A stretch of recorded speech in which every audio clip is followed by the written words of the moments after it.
Hello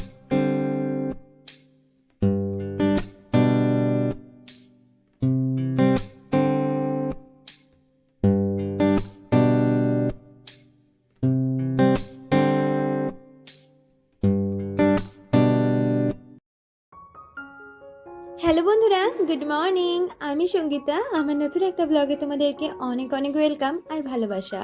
কেমন আছো তোমরা সবাই? আশা করছি ভালো আছো আর সুস্থ আছো। আমরাও না বেশ ভালো আছি। আর আজকের দিনটি হচ্ছে শুক্রবার। ঘড়িতে এখন বাজে সকাল ওই 6:45 নাগাদ। তোমাদেরকে সাথে নিয়ে আজকে ব্লগটা এখান থেকে শুরু করছি। আই হোপ ব্লগটা তোমাদের একটু হলেও ভালো লাগবে।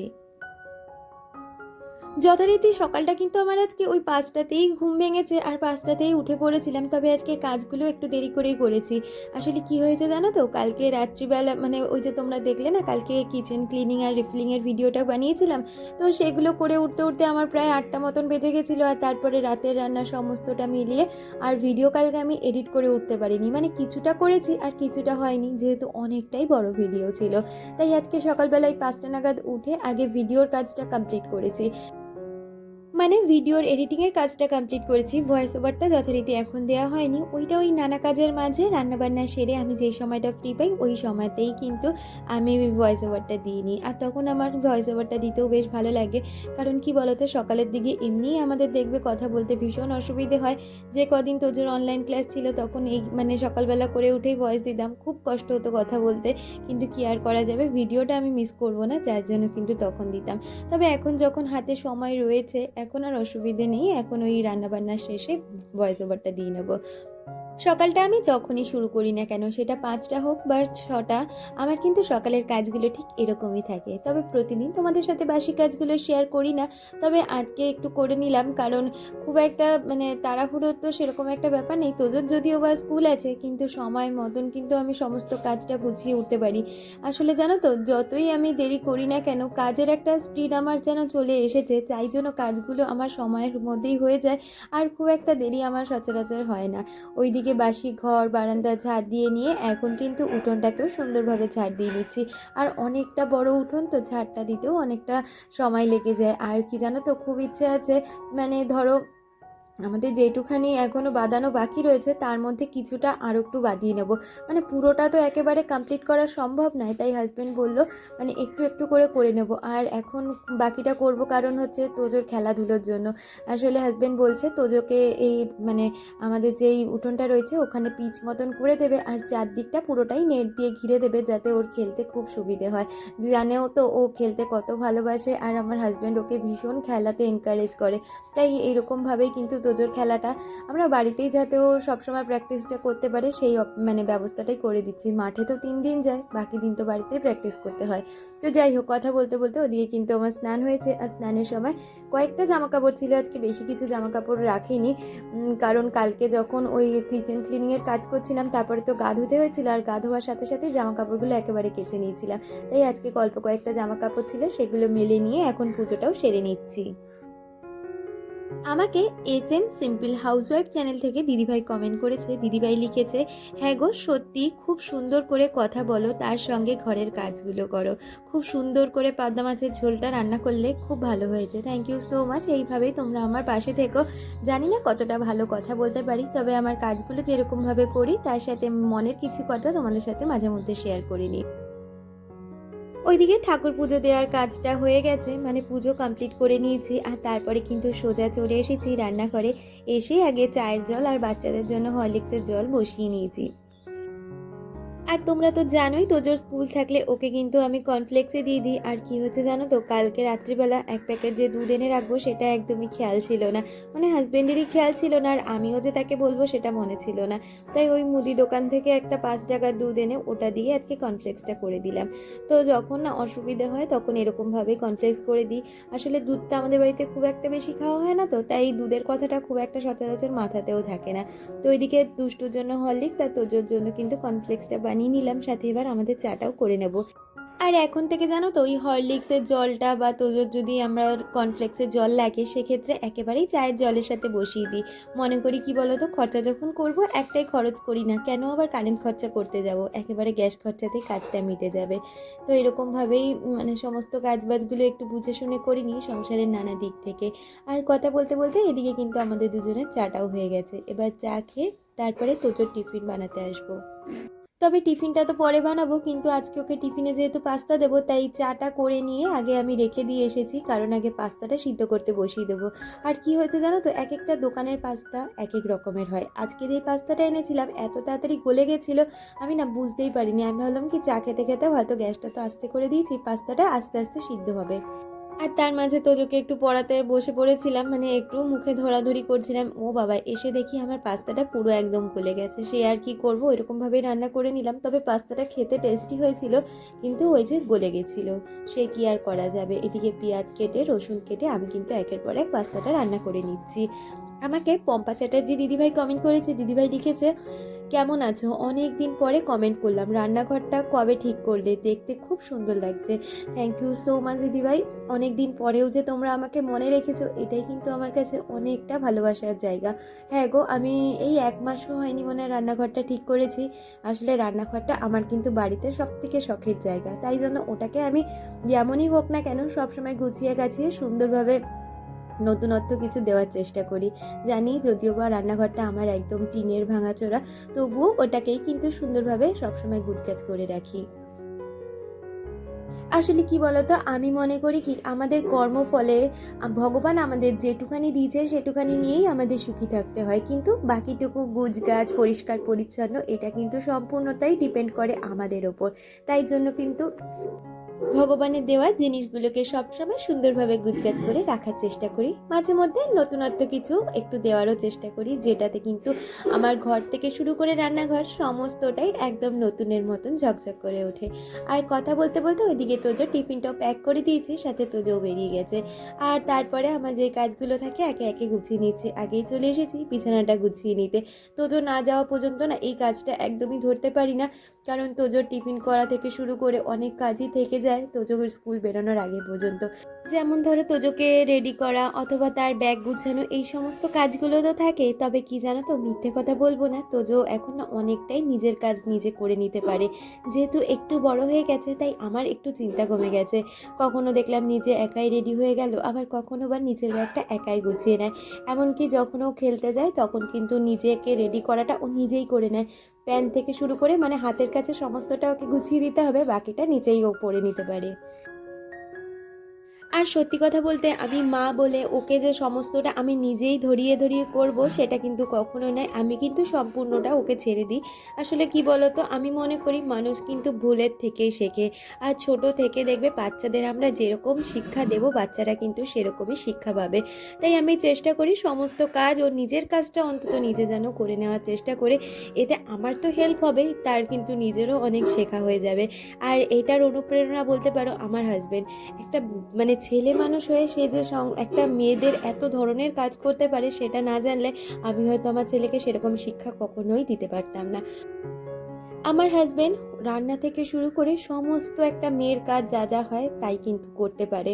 হ্যাঁ, যদিও বা আমি সেরকমভাবে তাকে কখনোই করতে দিই না, তবে ওই যে কাটাকুটি থেকে শুরু করে কখনো আমার শরীর খারাপ হলে রান্না সমস্তটাই কিন্তু সে করে।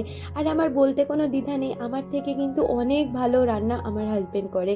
তো একটা ছেলের পক্ষে সমস্ত কিছু শিখে রাখার প্রয়োজন। আমি মনে করি কি বলতো, ভবিষ্যৎ আমাদের কোথায় নিয়ে গিয়ে দাঁড় করাবে সেটা তো আমরা আগে থেকে কেউ জানি না। তাই সব কিছু পরিস্থিতির জন্যই আমাদের কিন্তু প্রথম থেকে তৈরি হতে হয়। যেমন আমার হাজবেন্ডের জানো তো এত কিছু শিক্ষা, সে ইচ্ছে ছিল প্রথম থেকেই সে বাইরে যাবে, বাইরে গিয়ে পড়াশুনো বা কাজ বা সমস্তটাই করবে, কিন্তু তার ভাগ্যে হয়তো সেটা কখনোই ছিল না। অথবা আমার শাশুড়ি মা বা শ্বশুরমশাই যেহেতু অসুস্থ ছিলেন আগে থেকেই, তার জন্য কিন্তু সে সুযোগ পেয়েও বাইরে কখনো যেতে পারেনি। তবে তার বাইরে যাওয়ার ইচ্ছেটা আজীবন ছিল, আর তার জন্য কিন্তু সে এত কিছু নিজে শিখেছে যাতে ও নিজের কাজ নিজে করতে পারে, নিজেকে ভালো রাখতে পারে। তো আমিও সব সময় ছেলেকে এই শিক্ষাই দিই, অন্তত নিজের কাজটুকু নিজে করো, কাউকে কষ্ট দিও না, নিজে যতটা পারবে নিজের কাজটা একা গুছিয়ে নেওয়ার চেষ্টা করো। তো যাই হোক, অনেক গল্প তোমাদের সাথে করে ফেললাম। ওই যে বলি না, গল্প করতে করতে কোথা থেকে যে কোথায় চলে যাই নিজেও ভুলে যাই। এর মধ্যে যে কত কাজ করে ফেললাম তার কোনো ঠিক ঠিকানা নেই। ওদিকে ঘরের সমস্ত মানে বাসি বিছানাটা তুলে নিয়ে চলে এসেছি এখন এই ঘরটা গুছিয়ে নিতে। কালকের বেশ কিছু বিকেলে জামা কাপড় ছিল যেগুলো আর কালকে বিকেলে না ভাঁজ করতে পারিনি। আসলে রান্নাঘর ক্লিনিং থেকে শুরু করে তার রিফিলিংয়ের কাজটা করতে কিন্তু প্রায় আমার একটা গোটা দিনই লেগে যায়। আর তখন এদিক ওদিকের কোনো কাজই হয়ে ওঠে না। যদিও বা দুষ্টুকে বললে এই কাজগুলো করতো, তবে প্রতিদিন না ও তো একটা বাচ্চা মানুষ, বলি না, ও নিজে উপজাত হয়ে যখন করে, ও আবার কখন করে জানো তো, যখন আমি ধরো ছেলেকে নিয়ে খেলতে যাই, ওকে আসার পরে দেখি ঘর দোর একদম সমস্তটা গুছগাছ ফিটফাট করে রাখে, যাতে পিসি এসে কোনো কথা ওকে না বলতে পারে যে এই কাজটা কেন করি রাখিসনি। তো এই হয়েছে ব্যাপার। আমি যতটা পারি আমি নিজের কাজটা নিজেই করে নেওয়ার চেষ্টা করি। কালকে যেহেতু বিকালে এই কাজগুলো করতে পারিনি, তাই আজকে সকালে সমস্ত জামা কাপড় গুছিয়ে নিচ্ছি, সাথে বিছানাটাকেও এখন সুন্দরভাবে পরিষ্কার করে নেব। বিছানাটা তো প্রতিদিন সকালে পরিষ্কার করি, কিন্তু সকালে জামা কাপড়টা খুব একটা থাকে না, আজকে যেটা ছিল। আমাকে বনিতা কমেন্ট করেছে, বনিতা লিখেছে, রান্নাঘরটা পরিষ্কার করার পর খুব সুন্দর লাগছে দিভাই। যে টাকা দিয়ে বাইরে খাবো সেই টাকা দিয়ে ঘরে বানিয়ে সবার সাথে ভাগ করে খাবার আনন্দটাই আলাদা। একদমই ঠিক বলেছো। সত্যি কথা বলতে জানো তো, আমি অনেক সময় কম্পেয়ার করেছি, আমরা যে টাকায় বাইরে খাবার মানে কিনে খরচা করব, তার থেকে অনেক কম টাকায় কিন্তু যেটা তুমি খাবে সেটা তুমি ঘরে যদি বানিয়ে নিতে পারো, আর কোয়ান্টিটিতেও অনেকটা পরিমাণে হয়, আর সবাই কিন্তু একদম পেট পুরে আমরা খেয়ে নিতে পারি। তাই আমি বাইরের খাওয়া দাওয়াটা না ভীষণভাবে অ্যাভয়েড করি। যে কোনো কিছু খেতে ইচ্ছে করলো বাইরে থেকে কিনে খেতে হবে, সেটা কখনোই আমি করি না। এই যেমন ধরো একটা উদাহরণ দিচ্ছি, পিৎজা। আজকালকার দিনে সব বাড়ির বাচ্চারাই কিন্তু কম বেশি বাইরের মানে ফাস্টফুড ধরনের খাবার, যেমন পিৎজা, পাস্তা, এগুলো খেতে পছন্দ করে। তো এই খাবারগুলো আমরা মারাই যদি বাড়িতে একটু ইউটিউব দেখে বানিয়ে নেওয়ার চেষ্টা করি, সেক্ষেত্রে কিন্তু অনেকগুলো টাকাই আমাদের সেভ হয়। একটা ব্র্যান্ডেড কোম্পানির পিৎজা তুমি যদি মোটামুটি একটা স্ট্যান্ডার্ড সাইজের কিনতে যাও, সেটা কিনতেও তোমার কিন্তু 350 থেকে 400 টাকা খরচ পড়ে যায়। কিন্তু 350-400 টাকা কিন্তু তোমার বাড়িতে মানে বানাতে একটা পিৎজারও খরচা পড়ে না। সেই জায়গায় কিন্তু তুমি ওই টাকার মধ্যে প্রায় 3-4টে পিৎজা বানিয়ে নিতেই পারো। আমি জানো তো এখন পিৎজা বেসটা বাড়িতেই, মানে আগে তো পিৎজা বেসটা বাড়িতে বানাতাম, এখন কিন্তু পিৎজা বেসটা অনলাইন থেকে অর্ডার করি। ওই ব্লিঙ্কিটে ওটার দাম 23 টাকা মতন পড়ে, আর 23 টাকায় দুটো পিৎজা ব্রেড মানে বেস পাওয়া যায়। মানে মোটামুটি আমার যদি 4টে বেস নিই 40 টাকার মধ্যে হয়ে যায়। আর আনুষঙ্গিক আর কত টাকার খরচা পড়লো, 100 টাকায় খরচ পড়লো আমার, কিন্তু সেই জায়গায় দেখতে গেলে প্রায় হাতে গুনে 150 থেকে 200 টাকা সেভ। তো সেক্ষেত্রে বলি আমরা যদি একটু বাড়িতে মানে খাটনি করে বাচ্চাদের জন্য হোক বা নিজেদের পছন্দের খাবারগুলো বানিয়ে নিতে পারি, তাহলে অনেকগুলো টাকাই সেভ করতে পারবো। আসলে দেখতে গেলে দেখা যায় কি বলতো, আমাদের মতন মধ্যবিত্ত করে একটা খাবার মানে একটা ছোট পিৎজায় 400, 350-400 টাকা দিয়ে কেনা মানে একটা বিলাসিতা করা সমান। তাই আমি মনে করি বিলাসিতা না করে আমরা যদি একটু বুদ্ধি করে আর পরিশ্রম দিয়ে চারিদিকটা দেখে বুঝে খাওয়া দাওয়াটা করতে পারি, সেক্ষেত্রে কিন্তু আমরা অনেকটা টাকাই মানে চোখ বন্ধ করে সঞ্চয় করতে পারবো। তো আমি তো এরকমভাবে আমার সংসারটাকে চালানোর চেষ্টা করি, বা আমি নিজেও চলি।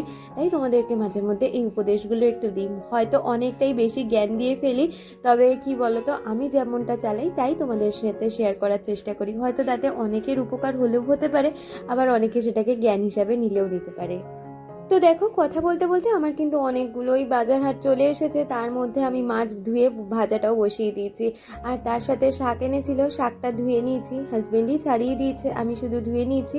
আর বলেছি এখন থেকে আর তোমাকে শাক কাটতে হবে না, আমি এখন শাক কাটা শিখে গেছি। তাই ওই চপিং বোর্ডে আমি শাকটা কেটে নেব। আর মাছের মশলাটা না দুষ্টুকে করতে দিয়েছিলাম। আসলে এখন না রান্নাঘরে আমি আর মিক্সার গ্রাইন্ডারটা রাখি না। আমার ঘরে মানে আমার শ্বশুরমশাইয়ের ঘরে যেই সেলফটা করেছি, সেই সেলফের নিচেরটায় মানে নিচের তাকে আমি কিন্তু মিক্সারটা রাখি। তাই মিক্সার যখনই করি আমি ঘরে চেয়ারের ওপরে রেখে করি। আর কি বলতো, মিক্সারে দেখবে অনেক সময় মশলা ছিটে এদিক ওদিক যায়, তাই জন্য ওইটা রাখার না রান্নাঘরে আর আমি সাহস পেলাম না। যেহেতু চারিদিকটা এত সুন্দর করে সাদা সাদা সাজিয়েছি, তাই মিক্সারটা ওই ঘরেই এখন ব্যবহার করি। আমাকে হাউসওয়াইফ ঝুমা চ্যানেল থেকে ঝুমা কমেন্ট করেছিল, সে লিখেছিল কন্টেনারগুলো সুন্দর করে পরিষ্কার করে নিলে মশলাগুলো একটা বাটির মধ্যে রেখে নিলে খুব ভালো লাগবে ভিডিওটা। থ্যাংক ইউ ঝুমা, এইভাবেই পাশে থেকো।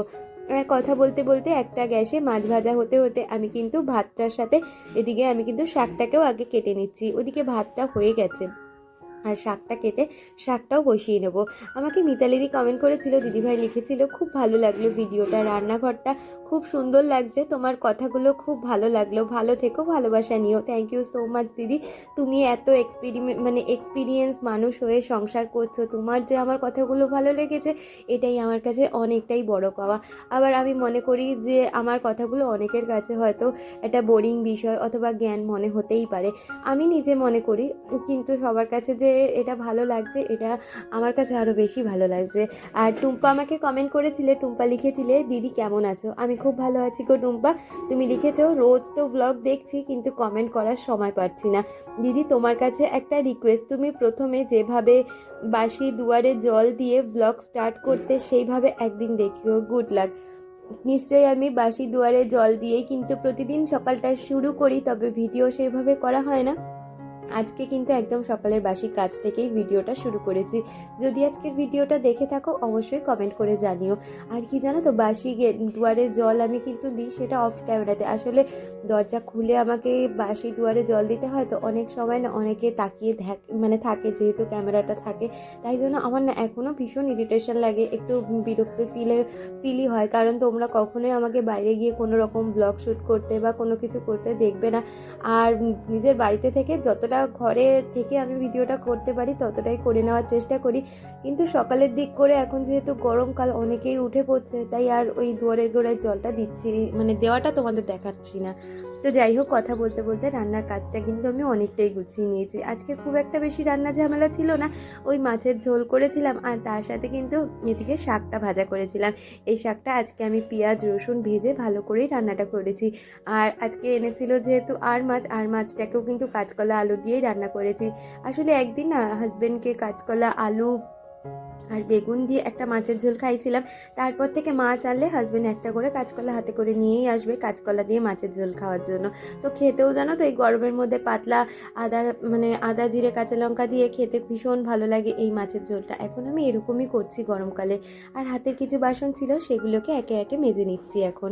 আর আমার রিয়া বান্ধবী কমেন্ট করেছিল, বান্ধবী লিখেছিল ব্লগটা খুব সুন্দর হয়েছে। থ্যাংক ইউ রিয়া, এইভাবেই পাশে থেকো। আর এখনও যেহেতু শাকটা হতে বাকি, আর বেশ কিছু বাসন আমার ছিল যেগুলো কিনা সকাল থেকে এখনও গোছানো হয়ে ওঠেনি, তাই যে বাসনগুলো মাজার পরে সুন্দর করে একে একে বাসনগুলোকে জায়গা মতন গুছিয়ে রাখছি। আসলে রান্নাঘরের কিছু বেশ কিছু কাজ তো আমাদের মেয়েদের সব সময় থাকে, তবে সব কাজ কি আর ভিডিওর মাধ্যমে তোমাদের দেখানো সম্ভব? এই যে বাসন গোছানোর কাজটা আমি মাঝে মধ্যেই তোমাদের দেখাই, অথবা কখনো কখনো যখন সব কিছু মনে হচ্ছে দেরি হয়ে যাচ্ছে তখন কিন্তু আমি এই কাজটা অফ ক্যামেরাতেই করে নিই। আর এই কাজটা তো একবার করে থাকে না, দিনের মধ্যে যতবার বাসন মাজতে হয় ততবারই কিন্তু এগুলোকে গুছিয়ে রাখতে হয়। আর আজকের বাসনটা প্রায় কালকে দুপুরের বাসন, সেগুলো আর গোছানো হয়নি, কালকে যেহেতু ওই কাজটা করছিলাম তো সেই জন্য, তাই এখন সমস্তটা গুছিয়ে নিচ্ছি। আর কি জানো তো, আজকে না এত তাড়াতাড়ি সমস্ত কাজবাজ আমি সেরে ফেলতে পেরেছি। আজকে বলে না, প্রতিদিনই আমার সারা হয়ে যায়। যেটা আজকে 10:30টার মধ্যে কমপ্লিট করেছি সেটা কিন্তু আমার প্রতিদিন মোটামুটি 11টার মধ্যেই হয়ে যায়। তবে আজকে আধ ঘন্টা আগে হয়ে কাজটা অনেকটাই আনন্দ লাগছে, কারণ অনেকটা সময় তো ফ্রি থাকতে পারবো, অনেকটা নিশ্চিন্তে সময়টা কাটাতে পারবো। আমাকে আনিশা কমেন্ট করেছে, আনিশা লিখেছে এক্সিলেন্ট ব্লগ, তোমার এফবি অ্যাকাউন্টটার নামটা বলো যেখানে তুমি শর্ট ভিডিওগুলো দাও। আমি তো বলে দিয়েছি কমেন্ট করে, আমার এফবি অ্যাকাউন্টের নাম সঙ্গীতা বর্মন দাস নামে রয়েছে। আর কিচেন কন্টেনার আর উডেন র্যাকটা ধোয়ার জন্য যে ব্লু লিকুইড সোপটা বানিয়েছিলে ওটা কি ইনগ্রিডিয়েন্টস আছে সেগুলো তুমি জানতে চেয়েছিলে। আসলে এখন এই লিকুইড জেলটা দিয়ে আমি জামা কাপড় কাচ্ছি আর ওটা দিয়ে কন্টেনার পরিষ্কার করেছি, কিন্তু উডেন র্যাকটা ধোয়ার জন্য অন্য কিছু আমি ব্যবহার করছি, সেটা পরে জানাবো।